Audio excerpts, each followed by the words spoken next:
So in this video, we're just going to give you an overview of what you should be doing as a driver to keep your vehicle in top condition. If you look after your car will look after you. So we're going to look at daily duties for the dedicated driver. Then we're going to look at weekly wellness for your wheels, those things you should be doing every single week. And then we're going to look at monthly monitoring for masterful maintenance. So the general idea is there's things we need to do every day when we drive our car. There's things we need to do every week. And there's a few things that we need to keep an eye on a monthly basis. And just by doing this, we can really keep our car in good condition.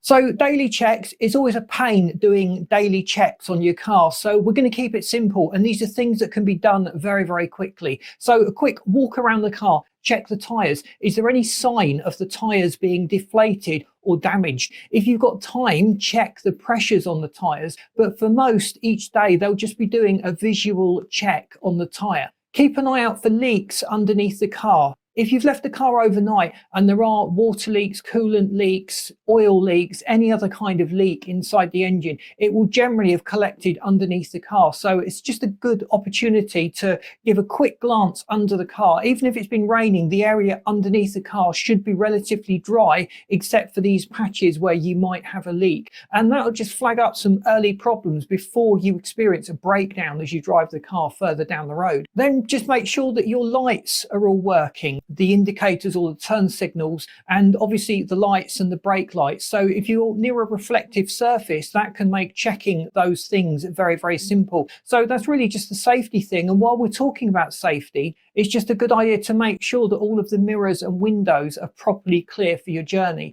So that's more of a problem, obviously, in winter where there's a lot more grime and scope for contamination of the windows. They may even have started to mist up or steam up or be covered in condensation. If that's the case, that's part of your daily routine, just to clear that off, make sure it's safe to drive. If you've restricted your outward visibility from the car, you're really restricting the safety of yourself as a driver and will probably end up taking undue risks without being fully aware of the risk that you're taking just because you've not been able to observe a problem as it's formed. So weekly wellness for your wheels. So back on tyres, each week we should be checking the tyre pressures. So by checking the tyres on a weekly basis, it will flag up any slow loss of air pressure over time due to punctures or other defects and imperfections in the tyre. If you notice that one of the tyres is always getting soft on a weekly basis, give it a much closer look. Try and rotate the tyre entirely and just make sure there are no nails or screws sticking out of the tyre.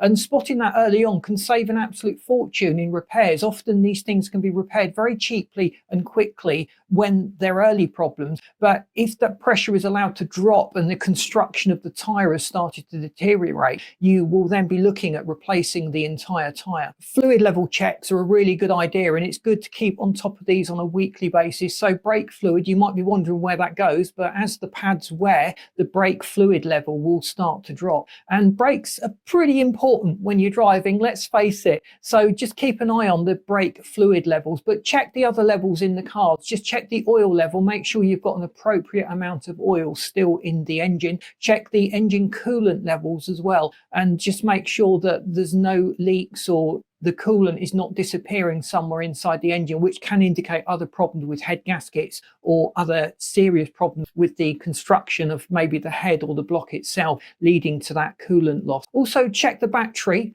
If you've got a voltmeter, just check the voltages across the battery and just make sure that it's got sufficient charge. If it hasn't, it might need topping up. But you're also looking for corrosion on the terminals, which can indicate other problems with the battery starting to deteriorate over the time. And the corrosion forming can actually restrict the flow of electricity from the battery. And brakes as well, check the brake discs. Now you're looking for scoring, cracking, any sign of defect within the metal of the brake disc or brake rotors, if where you live you call them brake rotors. Keep an eye on the whole brake system as well, checking the pads on a weekly basis, and just make sure there is some pad life left in those pads. The first sign of brake problems is generally they start to squeal. So if they've started to squeal, you've hit the wear limit on the brake pads. So it's time to actually get those brake pads replaced and changed. So monthly monitoring for masterful maintenance, the things we should be checking monthly is really the oil. Try and check the condition of the oil as well as the levels. Send it off for analysis, as I have recommended in other videos.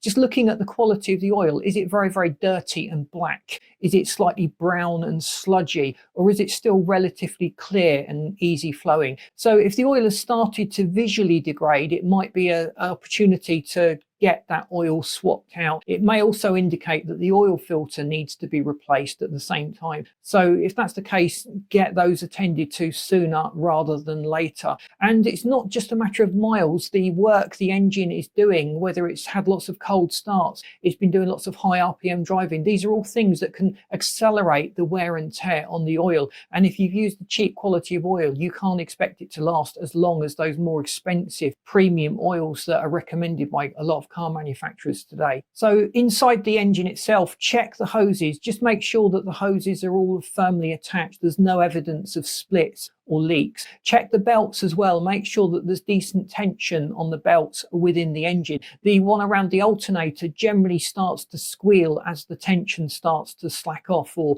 the belt starts to wear. So if you've noticed noises, then it's probably good to accelerate this check and not wait for your monthly routine to check those belts, and actually just to give those belts a little bit of a once over and just make sure they're still in good condition. A lot of people also recommend just checking the air filter on a monthly basis. It's quite easy to just pop open the case that the air filter sits in and just inspect the air filter. So over time, they will accumulate dust and rubbish and other grime. And it depends where you live. If it's a very dusty country area or if it's a very clean, well-maintained city area, you may not have as much of a problem with dust. But a dirty filter can degrade the performance of your car. So if it's dirty, either clean it off. A quick vacuum and brush is usually sufficient to rejuvenate these old air filters midway through their life, or just drop in a replacement. So replacement air filters are relatively cheap, and there's really no point degrading the performance of your engine just for the sake of something as cheap as an air filter. So another monthly check really is comprehensively to go around the vehicle to check all of the electrical circuits, particularly lights and indicators. Be more thorough when you're checking the lights. Check the different beams, the fog lights as well, things that you don't use that often, and just make sure that the bulbs are all functioning.